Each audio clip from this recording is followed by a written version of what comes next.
నిర్మల, సదాశివం ఇద్దరు కూడా పంతులు గారిని పిలిపిస్తారు. పంతులు గారు రాగానే ఇక చిత్ర, భాగి అందరూ కూడా హాల్లోకి వస్తారు.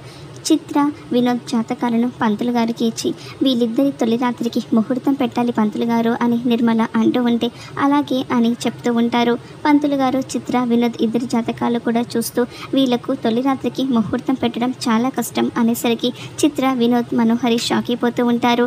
ఇక భాగి ఎందుకు కుదరదు పంతులు గారు అని అడుగుతూ ఉంటుంది.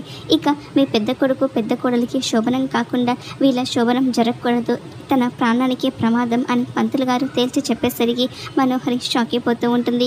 ఇక అమర్ వచ్చే టైంకి భాగి పైన ఇక ఫోటో ఫ్రేమ్ని తోడుస్తూ ఉంటుంది. భాగి దగ్గరికి అమర్ రాగానే ఇక భాగి అలా సిగ్గుపడుతూ ఉంటే ఏమైంది అని అమర్ అడుగుతూ ఉంటే ఏమైంది, ఏమీ కాలేదే అని చెప్తూ ఉంటే మరి అలాంటప్పుడు చిత్ర, వినోద్ ఒక గదిలో ఎందుకు ఉండట్లేదు అని అమర్ అడుగుతూ ఉంటే భాగి అమర్ చెంపలు గిల్లుతో అంతా మీ వల్లే అని అంటూ ఉంటే అమర్ షాక్ అవుతూ ఉంటాడు. ఏంటి అని అంటూ ఉంటే అది మీకు నాకు ఫస్ట్ నైట్ అయ్యే వరకు చిత్ర వాళ్ళకి ఫస్ట్ నైట్ జరగకూడదంట పంతులు గారు చెప్పారు, అలా జరిగితే తన ప్రాణానికి ప్రమాదం అంట అని ఇక భాగి చాలా కంగారుగా చెప్తూ ఉంటే అమర్ షాక్ అవుతూ భాగి వంక చూస్తూ ఉంటాడు.